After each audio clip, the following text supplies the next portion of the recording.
Qualifying underway here for round 7 of 9 of the ARC Racing Connected GT World Challenge here from Suzuka. And I am back. Did y'all miss me? Probably not. That's okay. Jackson Lambros with you in the comms box, bringing you an hour of GT World Challenge action here from Suzuka. Got to set the grid first here in this 12-minute qualifying session. And you really haven't, I don't want to say you've missed much, because you missed a lot of racing. But we really haven't seen a different winner, because this man right here, Ivan Tedes, has won every single race so far. Now, granted, Sikorsky, who, if you remember, started the season in the R8, has decided he wants a piece of that, and is already having teething issues as he goes wide and lets Ivan go by.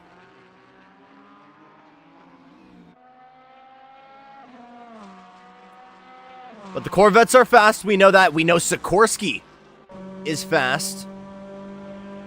We know the Audis are fast as always. So, can anyone bring the fight to Ivan Tedes, who is looking to do a grand slam of the season? Thank you, Alec, for telling me all the Dart guys switched over to the Vets. That is useful intel.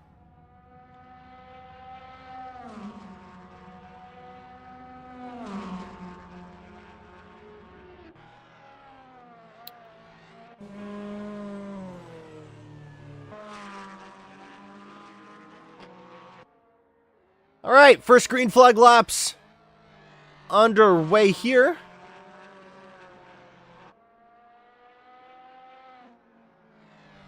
As you can see, the heat already. Ivan Tedes is asking from the front brakes of his C8R. Over Dunlop, tucks it all the way to the inside here. Through the Lenmos, goes very wide. I'm not sure if that's track limits there. If it's like a Seto, he's gonna be pushing it. I'll say that.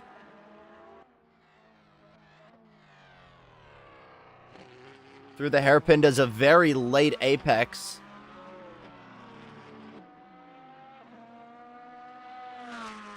You can see the tire groove of the Formula 1 cars, which were running alongside this weekend.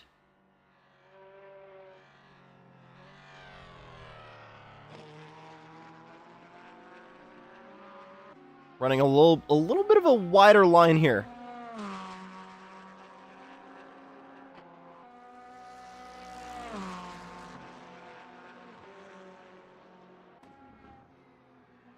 Goes very wide, but just the right amount of speed there through 130R.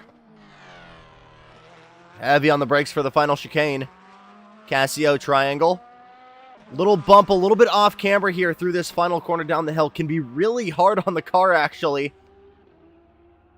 But 7.5 minutes to go in qualifying. Tedes comes to the line first. It's a 158.7.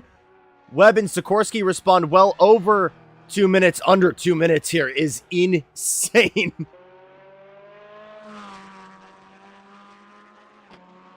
And Ivan Tedes has got it on lock.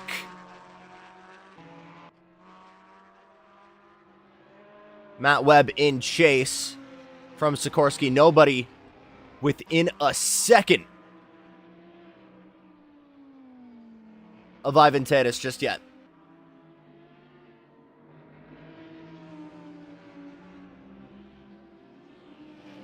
Can't check on deltas. Ooh, Matt Webb loses it here.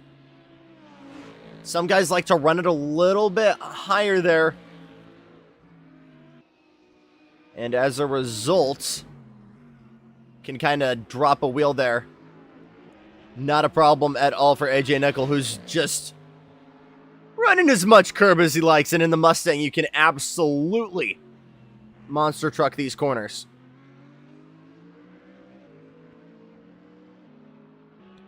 Interesting dynamic here. I think he's got Semikidis in front of him there in that R8. It's one of the Octane guys. 3-spoon, watch how wide they run it. That's got to be. That might be outside of track limits. It depends on the corner. Sometimes you can run those wheels all the way, those outside wheels all the way to the rumble strip, and the lap is still considered valid. I don't know how ACC runs these rules. That's absolutely wide. Come on, AJ.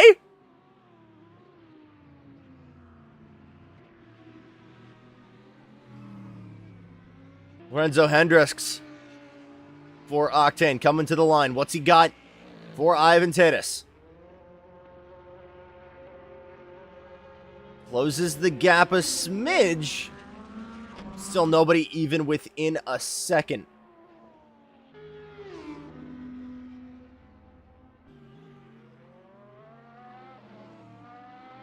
As Ivan Tatis pops out for round 2.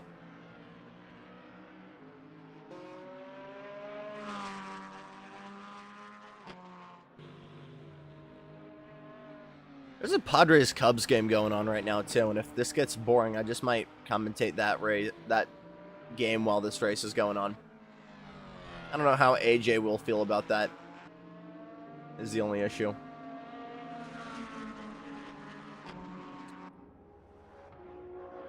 There's the pesky pole. Ignash flies into the scene, gets into 6th place. Ewan Yelwin also getting in here in the top 5. So let's see how the rest of the guys sort out here. Lone M4.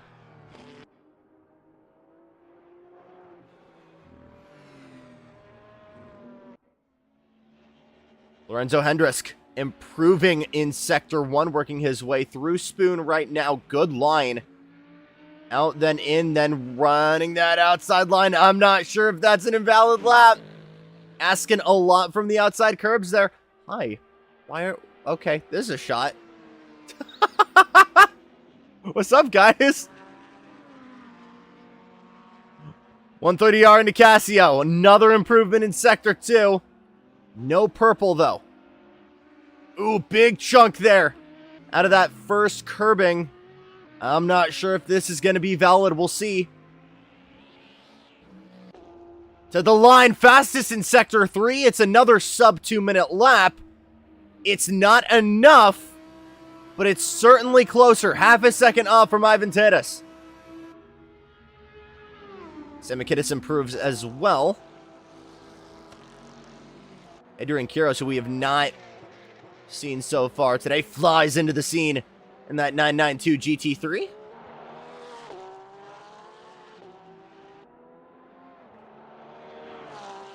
Bold on the inside there down the hill, as he will start his first green flag lap.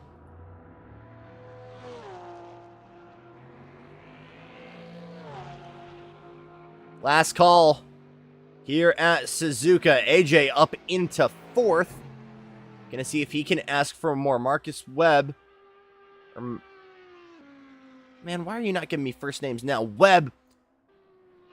Here's what's important. He was a 2.5 back. He's improved a little bit on that. We'll see what he can do from there. Ivan Tatis has not improved on that initial lap time so far. Now Arthur Bellin gets in there, still not within a second.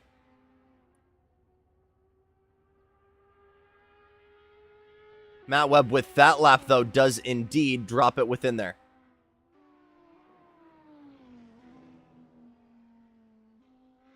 Very wide there through the first corner. Weird kind of double apex. Do you lift? Do you carry a little bit of speed? So many different ways to take that initial corner just because it's so fast before it tightens up for the second half of that big looping right-hander. Kind of a matter of what you're comfortable with. Oh, and Matt is clearly comfortable in the R8 as he runs it all the way to the outside there through Dunlop. Formula 1 line, he's fastest through Sector 1. This is promising stuff. As he continues again, I think for Lemo 2, he's allowed to do that and kind of get off the corner like that. Nice line here through the hairpin.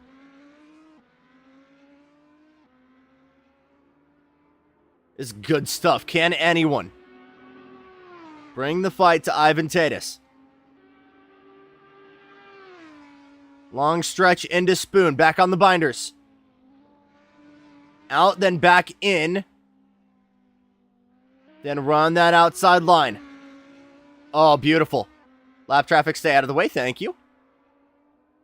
Here comes the Sector 2 time. Not fastest, but he improves. I need you guys to really get out of the way. I'm trying to call a race here. 130R. Ooh, could have ran a little bit wider there, but still solid. On the anchors, big time for Casio Triangle. Careful with the curbing. All right, is so sensitive to it. 30 seconds left in qualifying. Matt Webb working down the hill. Does he have enough to bring it to Ivan? To the line, it's a 58.924. 0.2 back from Ivan Tatis. Close, but no cigar. How about Hendricks?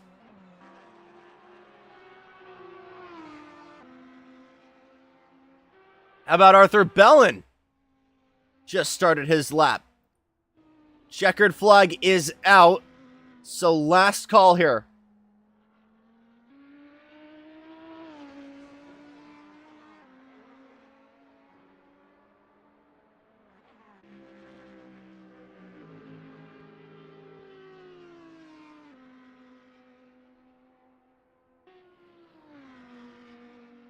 Big spit of flame there.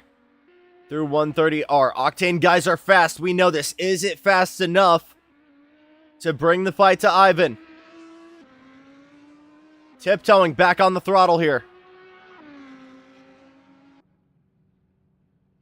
To the line. Another nail biter there. 158 again. So the Octane guys turn up the jets, but still not close enough. Arthur Bellin, the last hope. Off to a rough start. Not faster in Sector 1.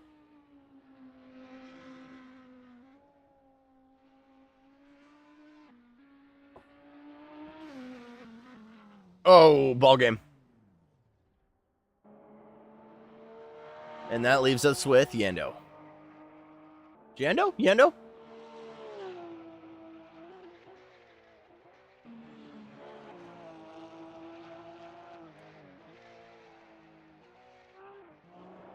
So interesting to see the dynamic of how these cars are treated in terms of balance of performance when you compare it to the real world. We'll get back to that in a little bit, though, because we got to see what Yando's doing here. Solid through the second sector. He's our last car on track.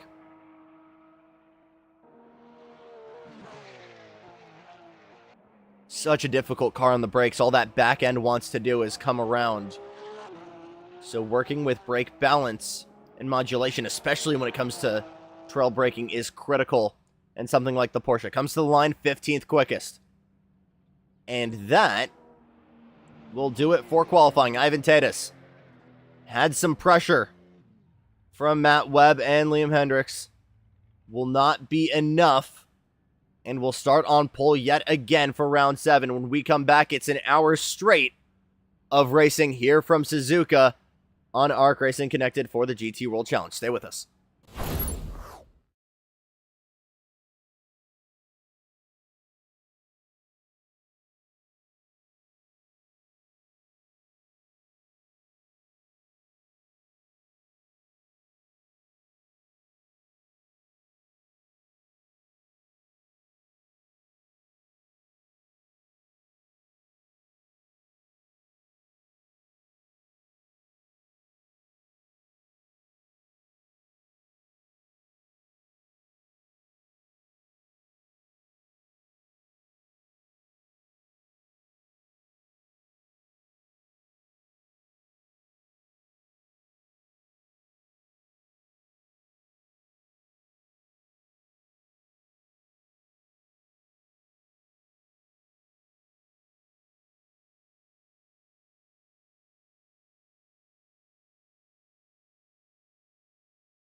Formation lap underway here for round 7 of the ARC GT World Challenge presented by the Racing Rats here from Suzuka. Here's how they'll line up. Ivan Tetis is on the pole wheel leading us around right now in the AMG supercar. Safety car, excuse me. Matt Webb in second. Lorenzo Hendricks in fourth for Octane. Halfway joiner for Octane in the Academy division. Arthur Bellin, all Octane, 3, 4, 5. After that, AJ Nickel running solo in the Mustang 4 Vision 47. After that, anyone yelling, top Valkyrie guy alongside Martin Ignash in the lone BMW. The pole gets it into the top 10. Adrian Quiros for Rebel in 14th Rebellion, shall we say. Nuno Pavia in 11th for Valkyrie. After that, Adam Sikorsky, who ran so strong, has had a little bit of teething issues in this newer C8R. Starting further back here in 12th. Newcomer in the Boatley, another halfway joiner. It's Vikoj Dablo SV5 in 14th. Angel Tori in 15th. And Yando in 16th.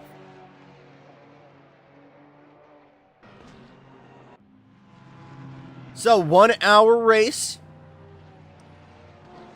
Safety car will be allowed if we have a big one. But it's a lighter grid than expected.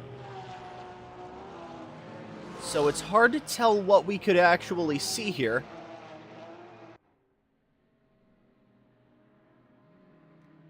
Guys, I'm trying to call a race. If you're just standing in the way, this is going to be really, we are going to have an issue.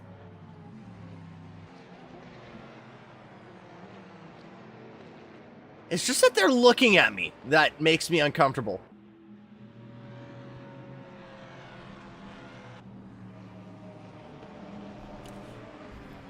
One hour of racing ahead of us. At least one pit stop in the cards unless we have a safety car. So much at play here. It's been the Ivan Tetis show. Is there anything that can stop him? Anyone that can bring the fight? Let's find out. Let's go racing at Suzuka. Green flag drops insanely early. Tetis able to slingshot out the inside, nearly 3 wide further back as Nickel tries to bring it to the Octane guys. Here comes Webb to the outside. Rough, it'll be the long way around. Almost contact between the two of them. He'll back out and Ivan Tetis will slingshot ahead and lead the field in. Still a 1-2 further back between the Octane guys. Nickel able to clear Hendricks, and Ignash loses a couple positions as Ignash improves further behind. Still some great battling here, side by side between AJ Nickel and Lorenzo Hendricks. Ewan Yeoman trying to get in the fight as well. Some fangs out, shoulder to shoulder driving early on here, working through Dunlop corner. Nickel goes wide, Yeoman goes through. Ignash might join the party as well. Not enough. Big loss at the start there for AJ Nickel. And big moves for Ewan Yeoman. Gains 2 positions there in the hole shot. Wow! Early throw of the green. Plenty of time for moves into turn 1, and we had a ton of takers. Ooh, a little bit of a tangle up further back there. Semiketis and Yando. Yando who also gained a position further back there.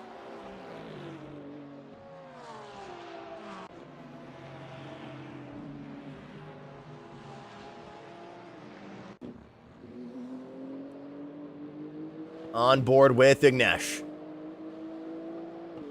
In the slipstream here, going back over the bridge. You definitely can't get a move done here. I'll say that much. Nuno Pavia, though, trying to commit some Porsche on Porsche crimes here. Both of these guys go very, very wide into Casio. Gotta set that move up way earlier if you want to get it done. Ooh, Tetis goes very wide. What?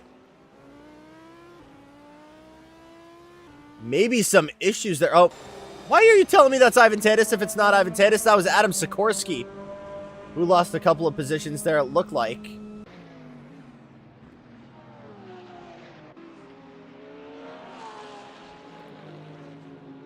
So the Wild Welshman, Ewan Yellen, on a solid start, trying to keep that momentum. Bring it to Lorenzo Hendricks. For the back, Angel Torre. Trying to clear Vikaj. As the Boatley continues to understeer. This will give Torre an opportunity to pounce.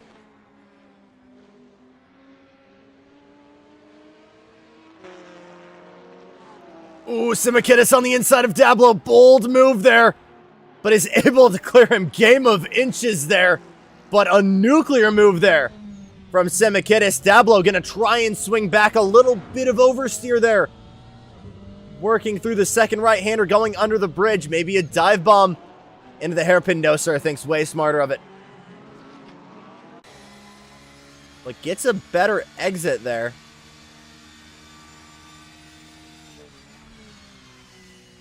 Three-car freight train here. Bellin goes wide.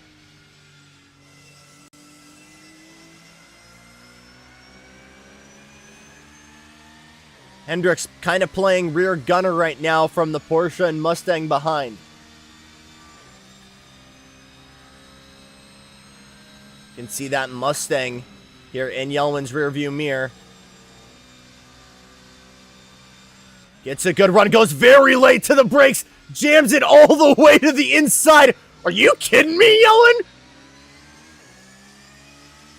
With no regard for human life, Ewan Yellen jams it up the inside. Here's the swing back from Hendricks.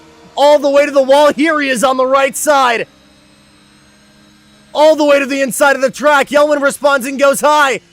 Gonna make it the over-under now as Hendricks goes too wide and goes up onto the curbing. Switchback City through turn number 1.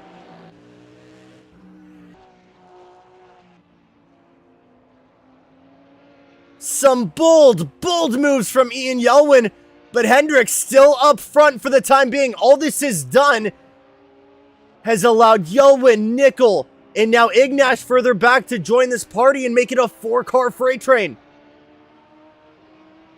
Incredible stuff from the Wild Welshman. Ooh, a little bit of oversteer there, but a slow exit from Hendricks as we watch the rear wing of his Octane Audi R8.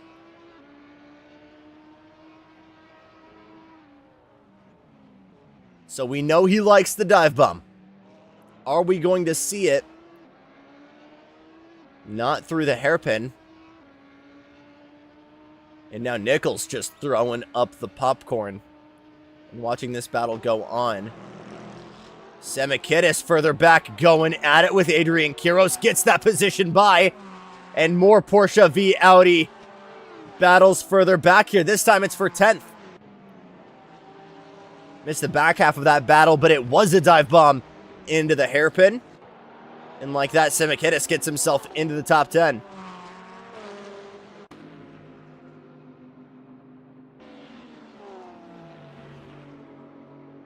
Hendricks breaking away now from Ewan Yellen. Everybody kind of accordioning back up here.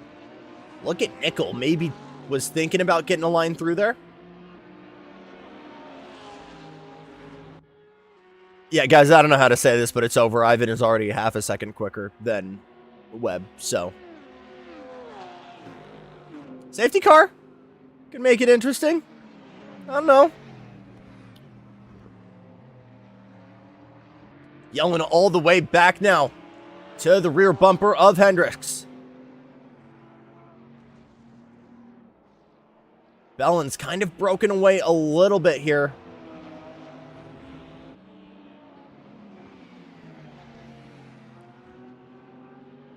Dirty air absolutely a factor, especially on a track like Suzuka. Only a handful of places you can really overtake here, but the entire remainder of the lap, make no mistake, is a multi-corner setup for that potential overtake. No long straightaways for opportunities for you to throw Hail Marys. You need commitment, you need to be bold, you need to be brave.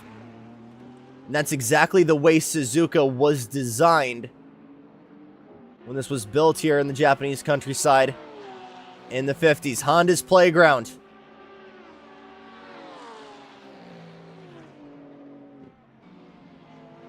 Almost disappointing now considering there isn't a single Honda in the field.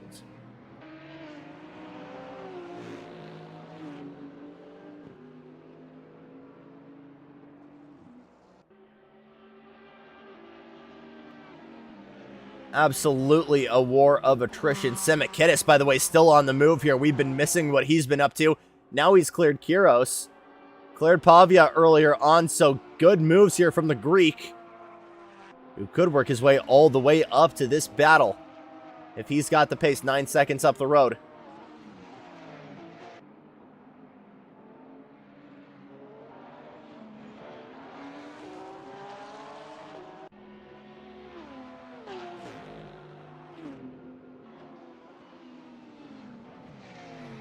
V10 Orchestra dominating here, second, third, and fourth.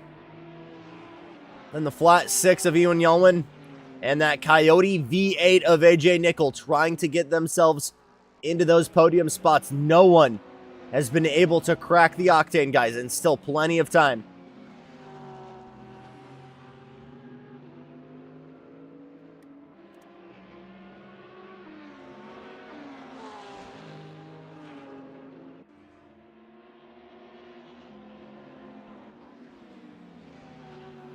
Again, very cool and very rare that we see this, but we're running alongside the Japanese Grand Prix this weekend. Check up there for Yelwin. Now AJ might have an opportunity. Gets on the rear bumper. Little bit of a look to the inside. He'll use the chrome horn to get there. Side by side through the hairpin, and if he's got the horsepower here, he'll have the ability to clear him. Yelwin able to get the bumper under him and get back in front. Not out of the woods yet. Here comes Nickel to the inside through Spoon, but stands on it there and decides to stay behind. Not make it too dramatic. So script flips here for Ewan Yelwin, as now Ignash and Nickel all over his rearview mirror.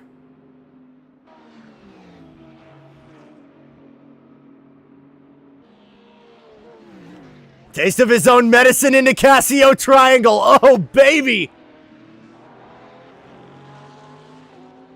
And from the top rope, AJ Nickel gets it done. But of course, Ewan Yelwin's going to fight back all the way down to the pit wall. Exact opposite of where Yelwin was just 2-3 laps ago. Side by side. Yelwin now still stays to the inside. There's contact. Oh, trouble for AJ Nickel. Big Tokyo drift.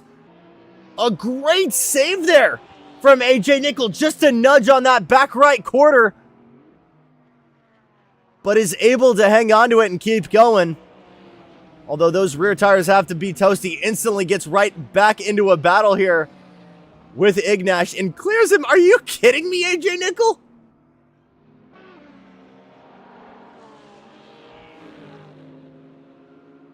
A heart-dropping show-stopping move from AJ Nickel to hang on to that 47 Mustang and then get a position back. Now goes wide, as he's certainly dealing with the extra heat in those Pirelli P0s.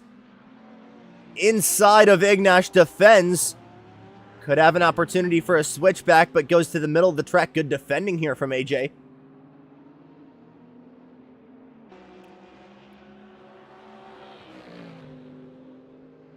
And the Arc Racing Connected showrunner showing us how it's done.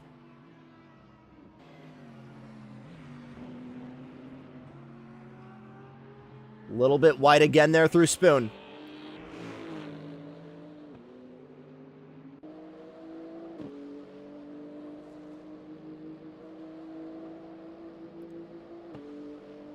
Ignash so reserved so far today. Has not made a move thus far. Again, I told you, just getting out the popcorn, letting guys in front of him make mistakes, and using that to gain positions.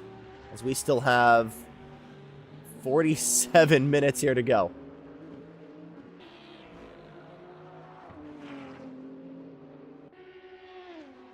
And now everybody up front has kind of islanded off and spread out.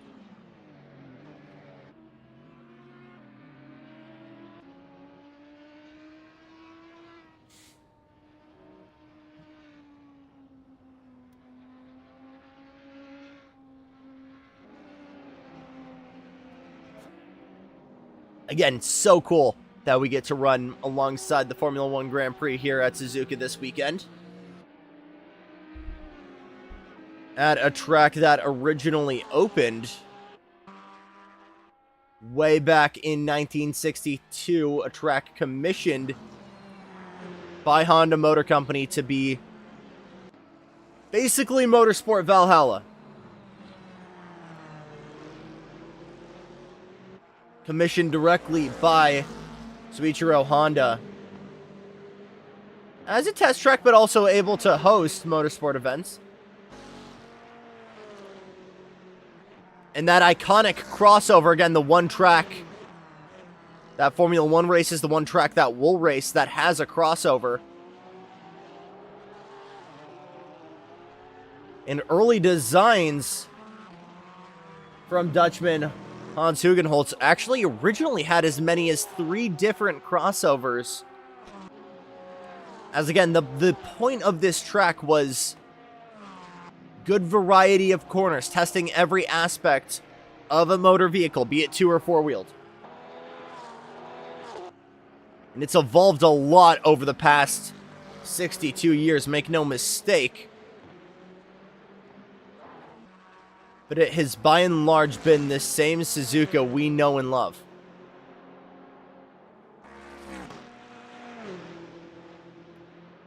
The host of the Japanese Grand Prix from 1987 to 2006. Fuji stepped in a little bit there from 06 to, from 07 to 08. Again from 2009 to 2019, and then after COVID, ever since 2022. Then, of course, moved to the spring date.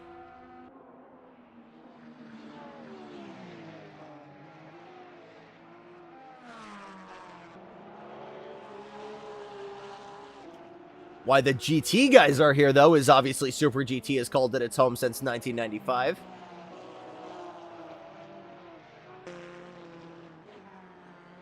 And hosts to many, many different major sports car events. Probably the biggest one, though, Suzuka 1,000 kilometers, which has been a staple of GT racing since the 60s.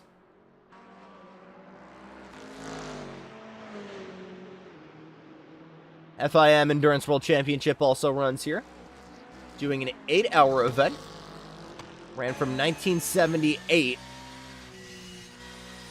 all the way up to 2019 before having that COVID break. Little bit of drama there for Nuno Pavia. Dropped those outside wheels going into the hairpin. People don't realize that that is a genuine little flick going into hairpin.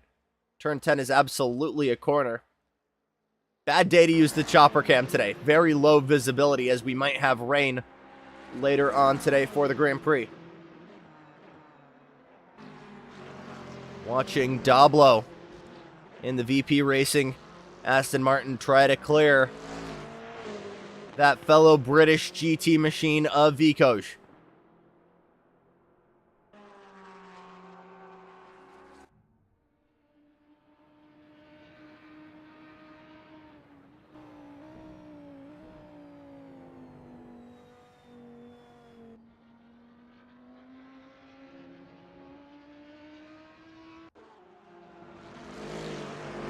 Battles tighten up a little bit here through Casio.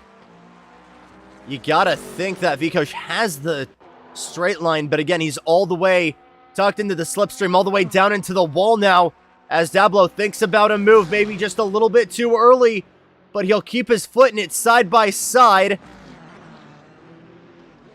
Dablo goes all the way to the outside of the racetrack. No opportunity for a switchback, but a little bit of a wiggle there from Vikoj means that he might be able to jam it up the inside. Not enough. You gotta stay in lockstep through the S's in Suzuka. Not a place you can make a move, but again, absolutely a spot you can set one up.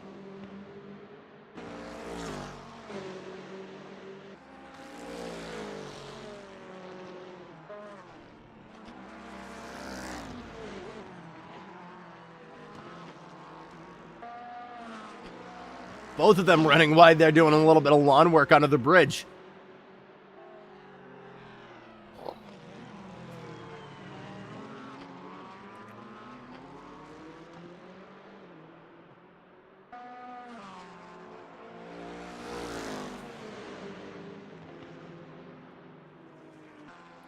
Let the size of the Bentley be no fool to you. It has won major global endurance events, has stood on the podium at the 24 Hours of Spa, the outright winner of the Bathurst 12 Hours in 2019.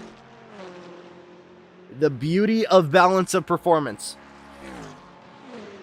Meaning that if you've got a car and you're a major automotive manufacturer, you can run it. A little bit of a lockup there and a major cut there from Dablo.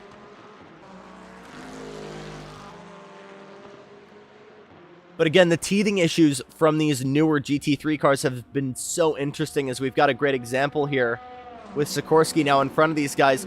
So often in modern GT racing, you don't want to throw a new car straight into front of the field's pace. And even though it might be a car with newer tech, more advanced intel and development under it, so often do we see it in real-world GT3 racing struggle at the on debut. Great example, the 992 Porsche. When it first debuted, it had absolutely no power, and when it debuted at the 24 Hours of Daytona, was just eaten alive by pace on the high banks. And then last year, AO Racing, Wright Motorsports, able to absolutely dominate in GT Daytona. Same thing with the Corvette. Not exactly where they wanted to be. Exactly the same thing with the Mustang.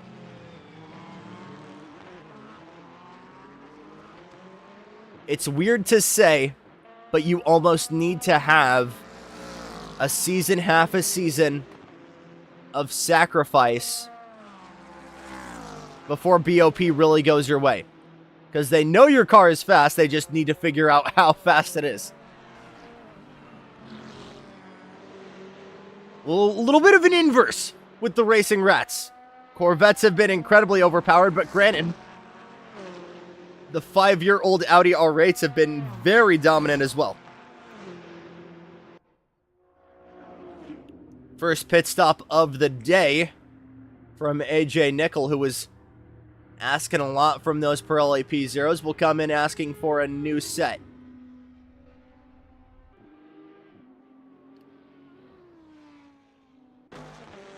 Sikorsky, I believe, comes in as well. As another opportunity now comes for Dablo to the inside. Tucks back in line. Another bit of a look here from Dablo. Actually gets to him very late on the binders. Will run wide and back out. Good defense there from Vikoj. Sacrificing speed to actually get that Bentley to the inside on exit and throw the block out to Dablo. Very, very smart driving here from the newcomer. The car that, as Alec Mealing is pointing out, that's an M Sport built machine. Same guys that are literally the besto friendos with Ford.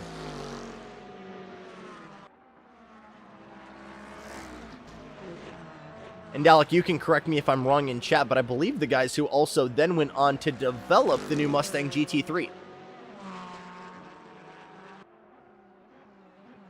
This, though, is an absolutely beautiful battle here. Now for 10th.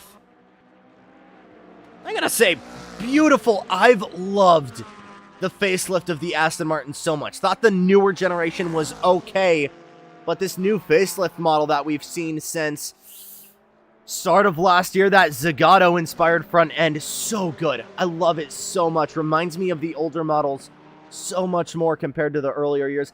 I am hoping and praying we get just one more update for Assetto Corsa. I can English. Assetto Corsa Competizione. After AC Evo is fully, fleshed out. But hopefully we can see a C8 or a facelifted Aston Martin. Wouldn't mind a track or two more as well, Kunos. Another lockup there.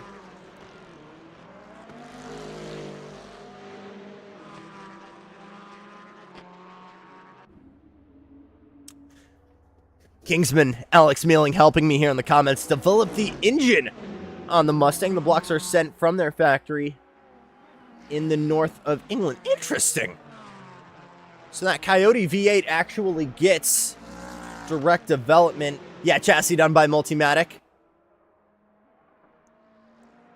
That work, of course, being done up in AJ Nichols' neighborhood, done by the great Canadians at Multimatic. Well, you can see a little bit of push-pull there from Vikosh. Looks like he's running out of tire there. Some four-wheel sliding going on here.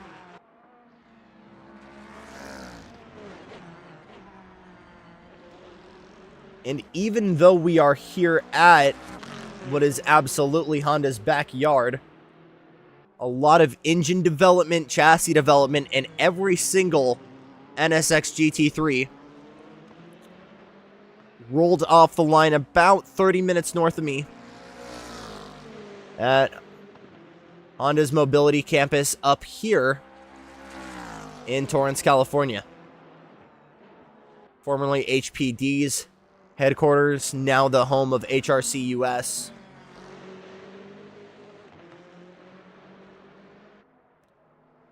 All of their Supercross and Dakar programs also actively based there as well. Super GT car, also built here.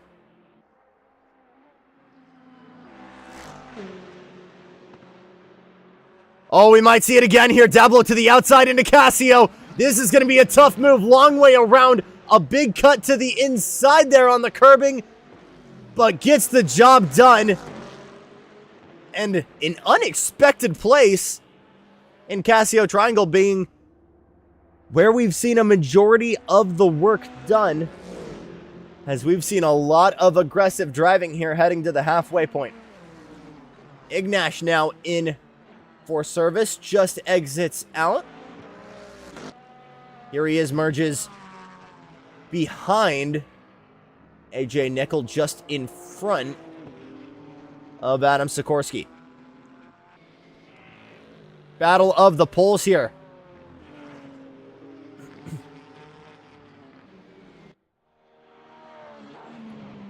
Back over to Yelwin.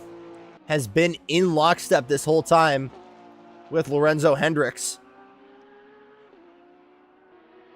Not within striking distance quite yet, but has turned on the jets.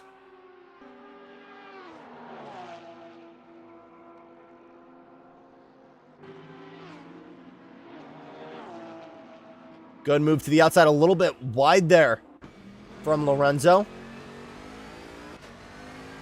I gotta turn off auto cam because I'm gonna keep getting strolled here. Inching closer and closer to round 2 of this battle. Hendricks knows it.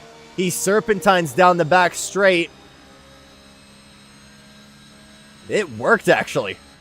But a very bold move. Confidence on the brakes here from Yelwin. Gets him all the way to the outside. But still can't clear him.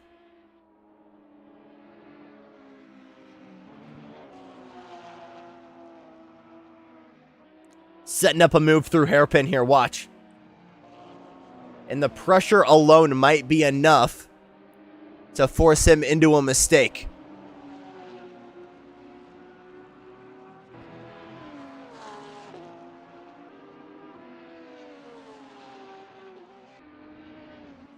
Ooh, big slide there from Hendricks.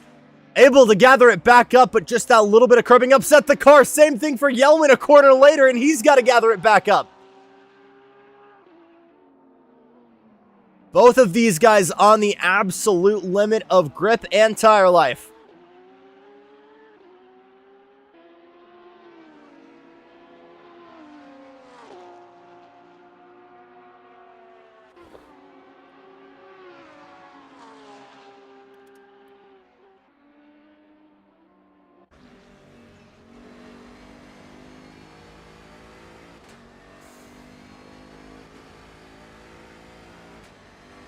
Back over to Vikosh.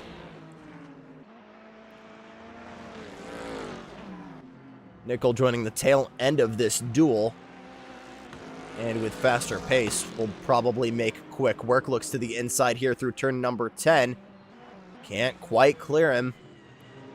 This has got to be incredibly frustrating for Vikosh, who's just trying to get work done on the guy with the same strategy as him. Now AJ forcing him off the racing line, forcing him to give up Delta. Very, very bold here. Pushes Vikosh all the way off the track.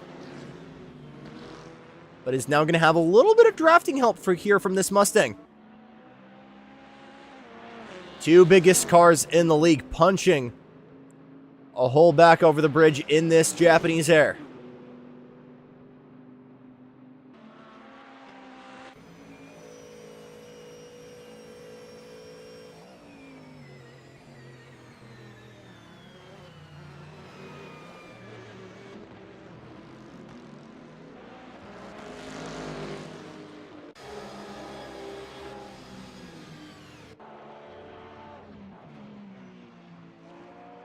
Yelwin continuing to battle here as Adrian Quiros now comes in for service.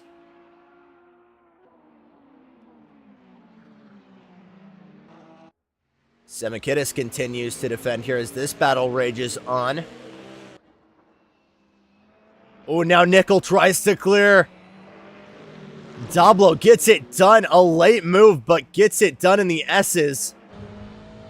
Some very, very bold driving here from AJ Nickel. Said he was going to use the same setup he had in Sepang, and it's working. Oh, further back side by side here. Ignash tried to clear and make an early move there on Vikosh. Couldn't get it done. And now two cars between Nickel and Ignash. Absolutely infuriating for Ignash, considering he was on the same strategy. So with a head full of steam, he's going to try to clear. Viko's going to make it easy there as he goes wide on the hairpin exit.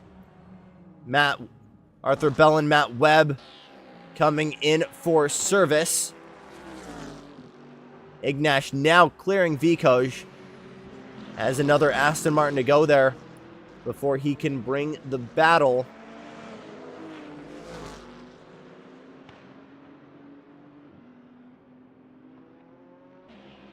to AJ Nickel, who is taking that clean air and already just taken off with it. Now Semikidis comes in for service as well. Wouldn't be surprised to see these two make a jump into the pits as well. Any takers? Dablo comes in. Vikosh stays out. Interesting.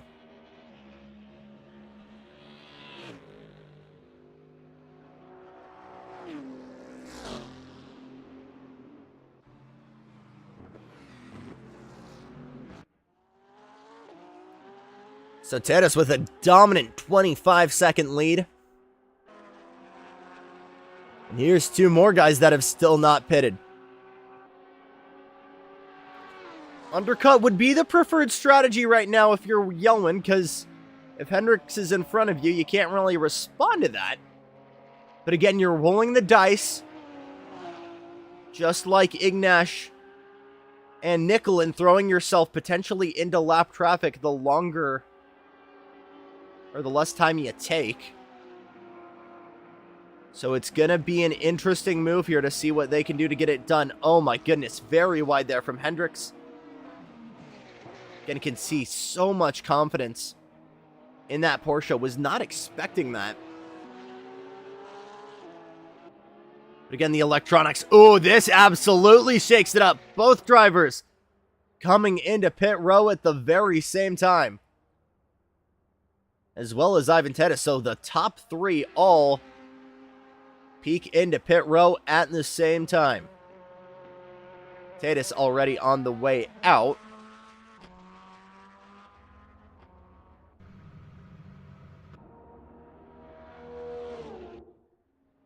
Execution in the box going to be critical here. As now this battle between Vikoj and Dablo going to be very interesting. Does Vikoj go another lap? Does he come in? Ewan Yelwin on pit exit. Not able to leapfrog him on the stop.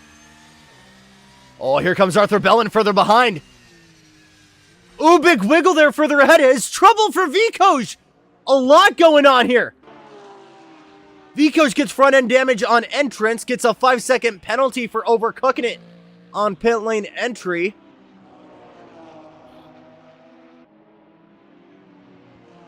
And Hendricks had the lead on exit, but had a little bit of a bobble there on exit. And now all three of them have accordioned together.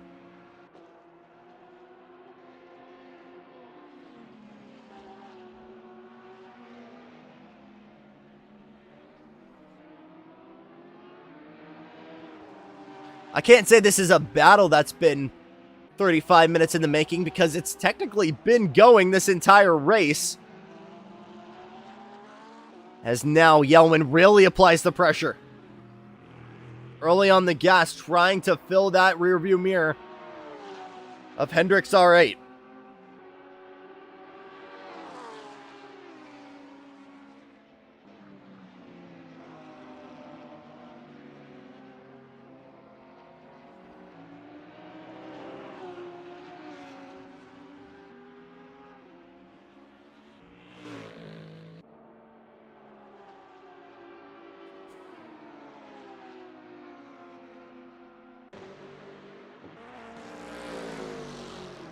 For the back, Vikoj does come out with a pretty minimal damage to track position here. Does give that position up once again, though, to Dablo.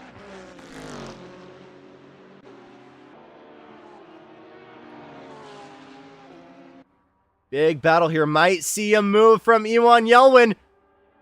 Went to the inside, now to the middle of the track. We know he's pulled on the brakes. Do we see a move here? Throws the car into turn number 1. Can make it stick.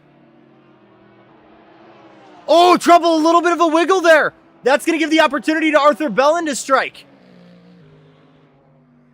Loses the opportunity on Hendricks, but the Octane teammate now flips the script and brings the battle to the Welshman.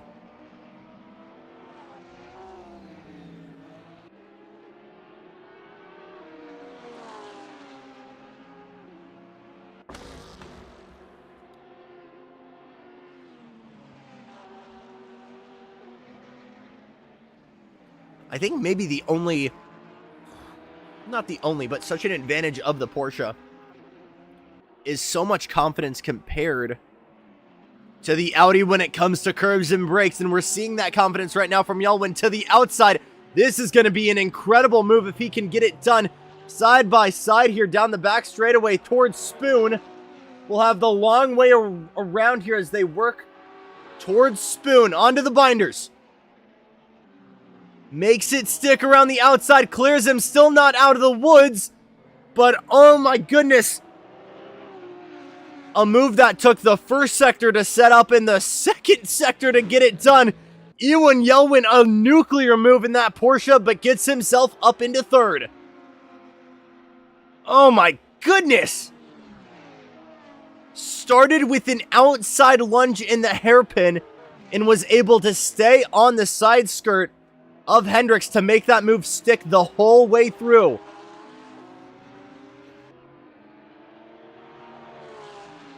Wow.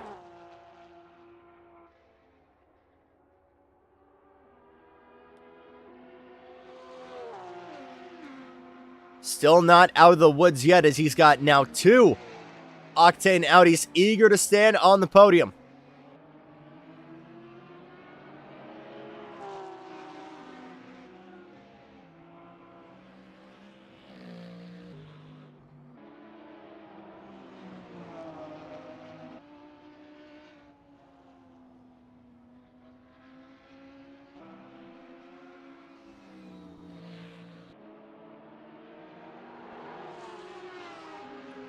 "20 minutes to go here. Going to step away briefly and leave you with the sights and sounds here at Suzuka for round 7 of the ARC GT World Challenge. Stay with us.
Watching the battle for 4th and 5th battle on here between the two Octane teammates, Lorenzo Hendricks and Arthur Bellin.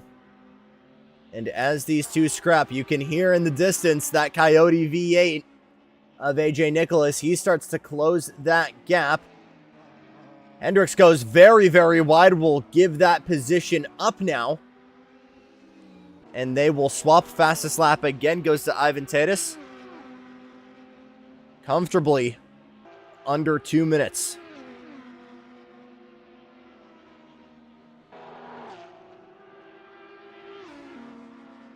Ooh, very wide again for Hendricks. We've seen him really pushing these track limits. Amazing how he hasn't gotten a penalty yet. And it is incredibly easy in the second half of this track, especially through the Degnas, through Spoon, and most certainly through 130R. When I say that not much has changed, I really, really do mean it. From this original track, you have the Casio triangle now, that final hairpin. But really, that was it. That was added in around 85, 87. Obviously, the place where we had that major championship drama between Alan Prost and Ayrton Senna.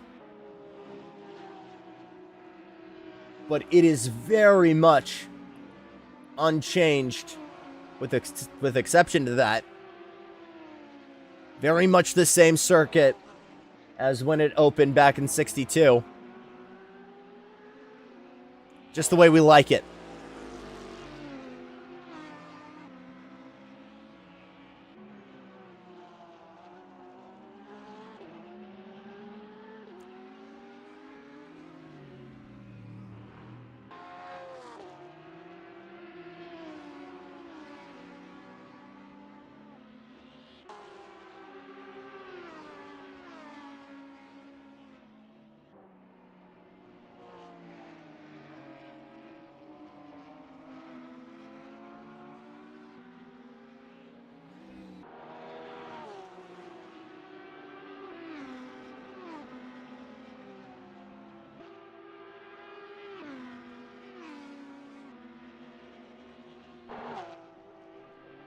Everybody spreads out there. That might be trouble for Hendricks. It is! Slides all the way around, upset the car running over the curbs, and backed it into the wall outside of 130R. Might be damage there for the R8. Keeps it running, though. And the driver that has been asking for everything from this track and this car finally bit off just a little bit more than he could chew.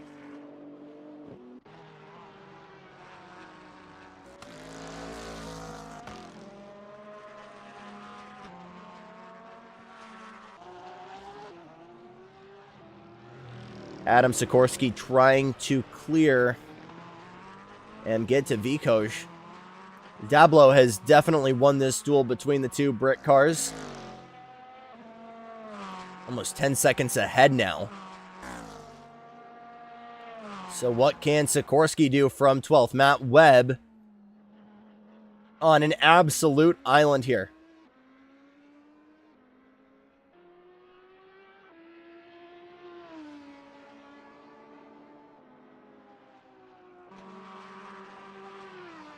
Alec in chat, profile of Casio Triangle was changed in 03 following the death of Dajiro Okato in the MotoGP race.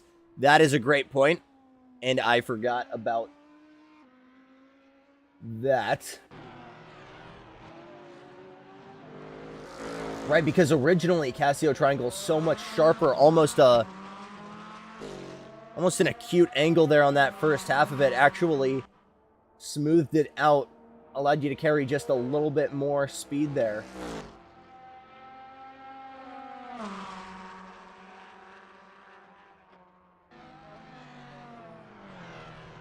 GP guys also, I believe, have that secondary hairpin going down the back straightaway. Plenty of different layouts on this track as well, east and west.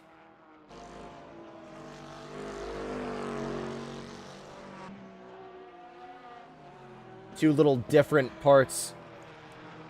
East Circuit cutting it before Run through the S's, then loop back around and join up at Casio Triangle before you get to the Degnas. West Circuit, basically the entirety of those second and third sectors, starting on top of the bridge, then kind of working your way down to where Casio would be. It's a sharp right-hander, and then you just join up and run at the Degnas and loop all the way back around through the Hairpin and Spoon. So able to basically just chop the track clean in half.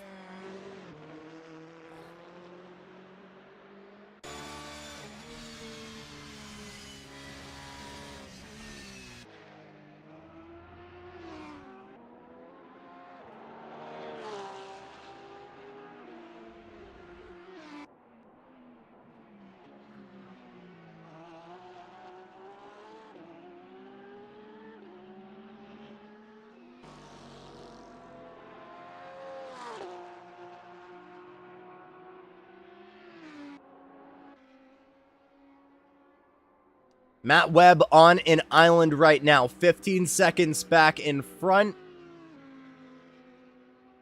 And 15 seconds ahead of Iwan Yelwin.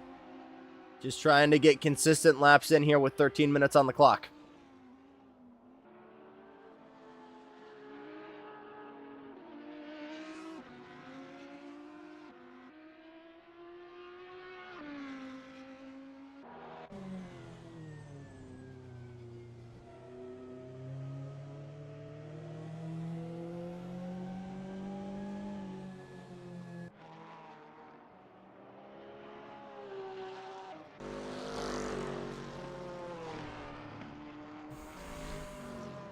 I want to thank everybody in chat for tuning in here, and also some of you in chat for tuning in when I was in Houston for Rock Cup USA, making my Flush Dimension commentary debut.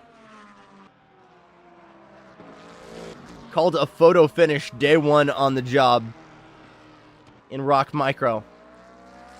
So when I say I've seen 7-year-olds drive better than these guys or race closer than these guys, I really mean it.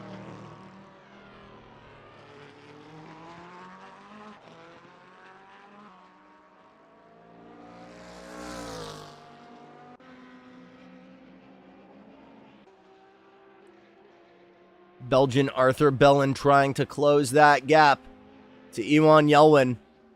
Get to that final spot of the podium. That's not doing him any favors. Runs wide here through the second of the Degners.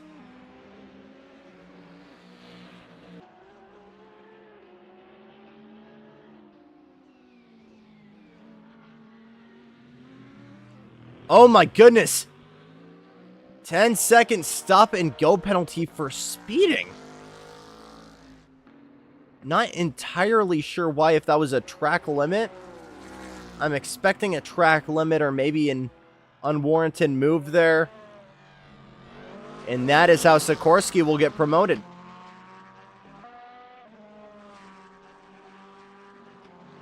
Oh my goodness, and more heartbreak for Vikoj.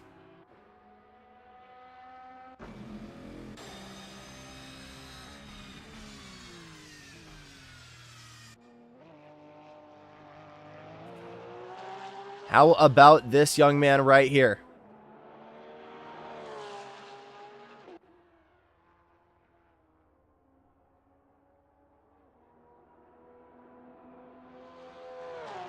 Has stunned us all day long with some great offense and defense. Haven't seen the Porsches running up front that much this season. And Yelwin flying that flag hard for Valkyrie. Drama-free race as well for Ignash.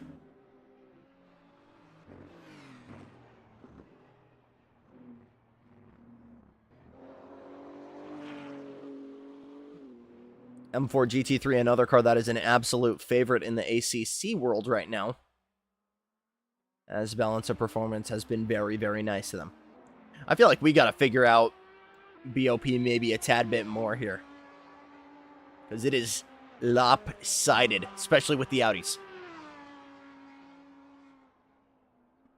Of course, everybody in Octane being cracked as hell doesn't necessarily help either.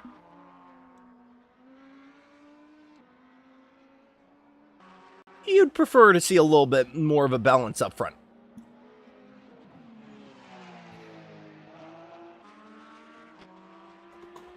And V-Coach decides to say, screw you guys, I'm going home.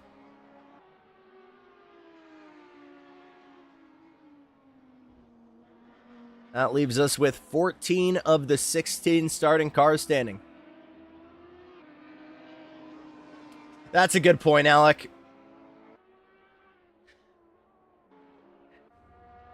And that's why I prefer ACC when it comes to that.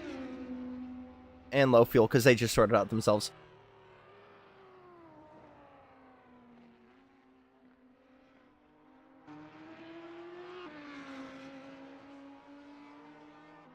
Matt Webb now dealing with lap traffic on the horizon. That's Adam Sikorsky up ahead.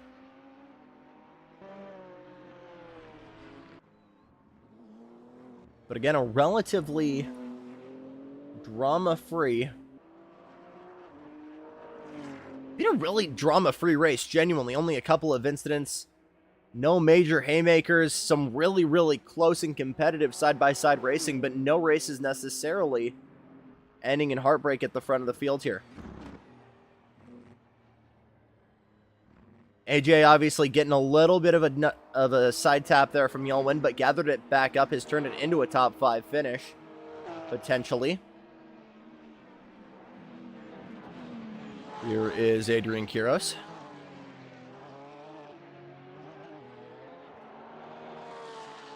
As it appears that Pavia is closing that gap.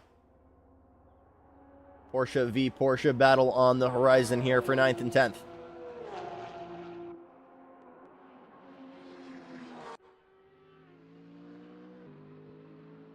AJ, by the way, continuing to close that gap into Arthur Bellin.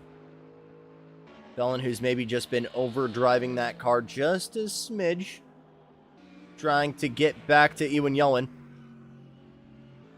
Again, as Alec mentioned in chat, interesting story is trying to be on his redemption arc after a season ban in AICC.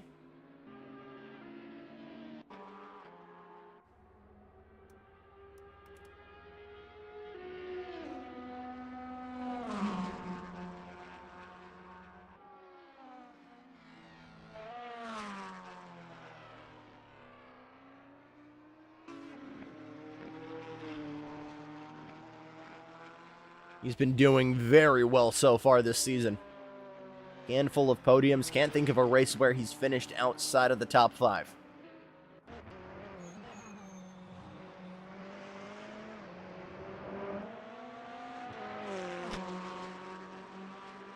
Well, this might be the battle here for 11th and 12th. I think it is, as that is Sikorsky right behind him. A correction there, that's Ivan Tatis trying to clear him. How much does Dablo fight here? How badly does Dablo want to stay on that lead lap? Might as well give him a battle. Inside on Spoon, maybe a little bit of contact there. Azu, and a little bit of a nudge again there.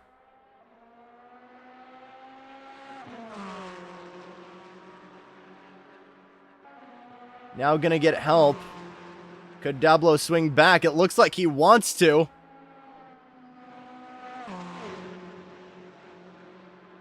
But Ted is just able to, once again, use that clean air to take off.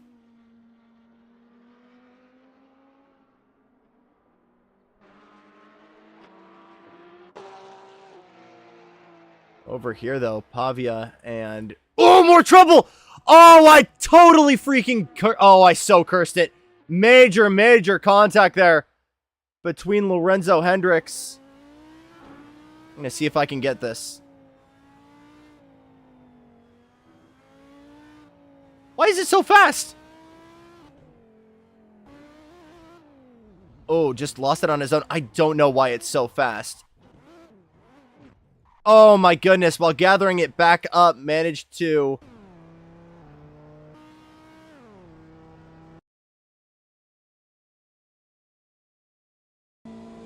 Lost it on his own. And then while rejoining the track, crashed it broadside.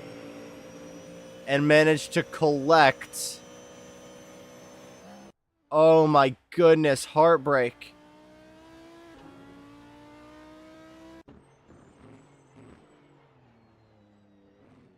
I'm scared we might have missed something else here. Here's Hendricks. That freaked the heck out of my timing tower. Now Hendricks goes wide again.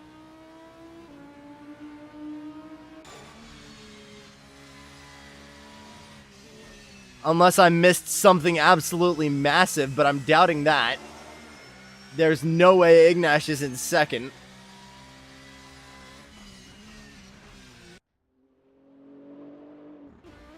Ignash's car seeming relatively clean right now. Ignore the tower right now. It's doing some sorting out.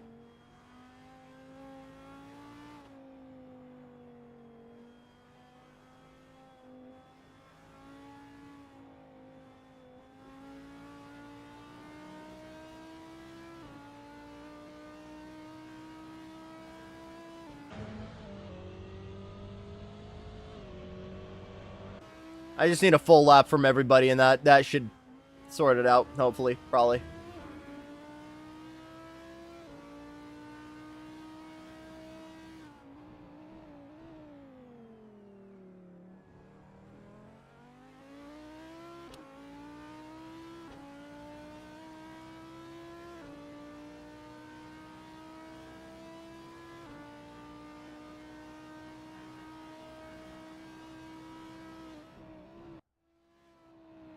Okay, here's Webb. I'm starting to feel like maybe Did I miss something?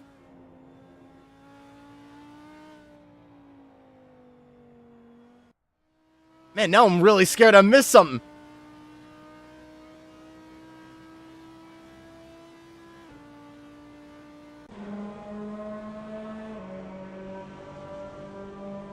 Two minutes to go. Tata still leads. That can't be right. I had to have missed some major drama there for Ewan Yelwin and Matt Webb and Arthur Bellin for that to happen. This does not seem right.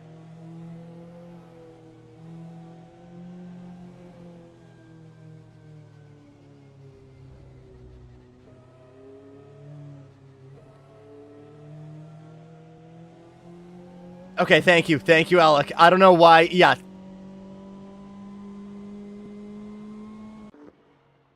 Issues with the timing chart right now. For some reason, I think the timing tower has messed that up since the replay, but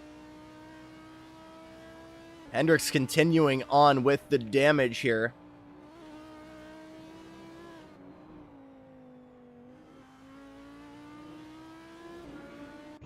As Dablo now comes into the pits.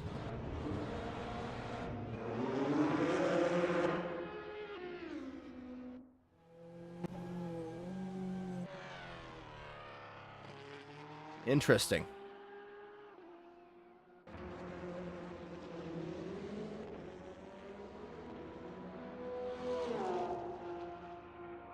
Normally I would try reconnecting. Oh, Dablo into the major shake up there. One of the cars further up. Pavia goes wide.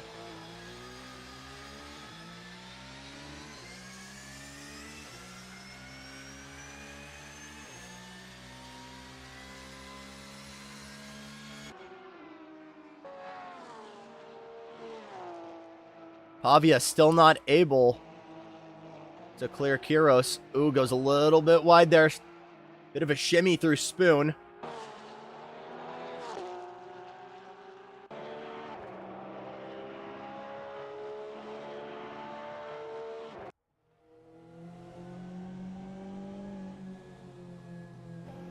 White flag out here at Suzuka.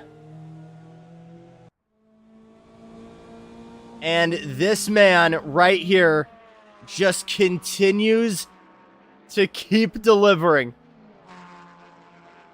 week in, week out, Ivan Tatus has been secure, been safe, and shown blistering speed no matter where we've been. Checkered flag out. The reign of terror continues for Ivan Tatus. Make it 7 in a row.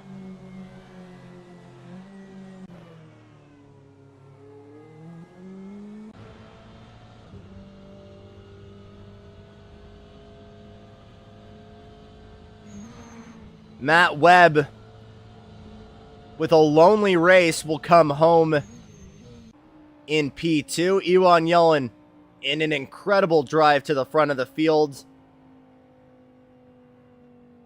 finishes P3. We're going to get some driver reactions here momentarily. Stay with us.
Joined now by your podium here from round 7 at Suzuka. Let's start with your third place finisher for Valkyrie, Iwan Yelwin. And I'm sorry if I'm butchering that again, Iwan, as I'm incredibly American, but man, incredible driving for you this weekend, starting from a little bit further back, razzle dazzling the Octane Audis. Talk to me about your drive. Completely unexpected to be on the podium. The Audi straight line speed is unmatchable. You can't, and on a track like Suzuka, you just can't make any moves on them. Right. It felt like, though, you absolutely had the pace, especially confidence in the brakes in the corners. Where do you feel like your advantage was over the R8s? Definitely in the braking zones and Sector 1, as the Audis don't seem like they can stop the car or turn the car much. So that I definitely gained time to there, but then to get the move done, you just can't do it after Sector 3. I know we're running out of time here in the season, but genuinely some incredible moves, especially at the hairpin, side by side, made it stick all the way to Spoon. Confidence booster for the last 2 rounds here? Definitely a confidence booster. Really, really great driving from you, Ewan. We'll see you next week. Thank you. P2, Matthew Webb for Octane Esports Audi. Matt, little bit of a boring, I don't want to say boring, we'll call it a lonely race. You had Ewan 15 seconds behind you, Ivan 15 ahead. Talk to me about your race from your eyes. Yeah, like you said, I was just alone for most of the race. Qualified P2, managed to stay in front of any sort of instance behind. I had 2 Octane cars behind as well, so that was good to know. And I just started piling time in front from the guys behind, and then just kind of sticked where I was the entire race, to be fair. Talk to me about the battle with Ivan. I know you were clearly asking everything during qualifying, but what do you feel like could have changed for you to be able to bring the battle to the Corvette today? Well, we all know Ivan. He's been first place every single race, and it's been a bit of a, it's been quite hard to take. But I think this race, it was a bit closer between me and him, or anyone and him really, especially at the first couple of laps. He did run away, but then I did manage to keep that gap, close that gap and keep it as it was for a majority of the race. He wasn't really running away after sort of 15 seconds in front, but he didn't really have to, so he was probably driving a lot more conservative. But maybe a bit more, the tyres weren't the best. Our tyres were cold the whole race pretty much, so we didn't have much grip. But maybe if that wasn't a factor, maybe I could have had a bit more of a battle with him. Where's the confidence at in the ability to end this reign of terror and get a win either at or before Dubai? I don't know if I'll be making Dubai yet. Oh boy. But, anyway, it's been a good season. I think I'm comfortably in P2 right now at the Drivers' Championship. We're trying to get Octane P1 in the Teams Championship, but Ivan is just kind of holding his own and keeping us away from that at the moment. Keep fighting. You've been giving us some really good racing all season long. Best of luck to you next week. Thanks so much, Matt. Thank you, man. Take care. On to your race winner, Ivan, and I don't want to say it just yet, but it's looking pretty much like your GT World Challenge champion here, Ivan Tatis. Hey, 7 wins in a row here, Ivan. You getting tired of this at all? Oh no, I love it. I mean, winning is so cool. I guess I try to win every race of the season, but yeah, really happy to be champion right now. It was an amazing season, and I didn't know I was going to dominate like this. So really Talk to me about what you feel like maybe the deciding factor is in your pace. Are you putting in insane practice? Are you confident in the car? What do you feel like is the difference maker? Oh, it's quite a lot of that. I mean, I drive a lot, and I think it's because of that. I try, a few hours a day. I work on the setup, etc. So I think that plays a lot, and I manage to be really, really consistent, and I think that makes the difference. Only one driver in ARC history has won every single race in the season. Where are your confidence levels at right now in maybe being number 2? I hope I'll be number 2. I mean, that would be amazing, but if I'm not, that's not a big deal. I mean, I'm enjoying driving in ARC, so winning or no, I mean, it's still really good to race here. Only one way to find out, right? Ivan, best of luck to you to the rest of the season, and we will see. But great job from all of you, and we will see you in the next race. Really great job, guys. That is... I don't have streamer mode on. Oh, boy. That's going to do it here. I will be gone, so no stream from me next weekend, as I will be in Long Beach for the Grand Prix, but I will be with you guys for the finale at Dubai. So, until then, keep practicing, keep driving hard, and we will see you at the finale. But for everyone here at ARC Racing Connected and the Racing Rats, I'm Jackson Lambros. So long from Suzuka.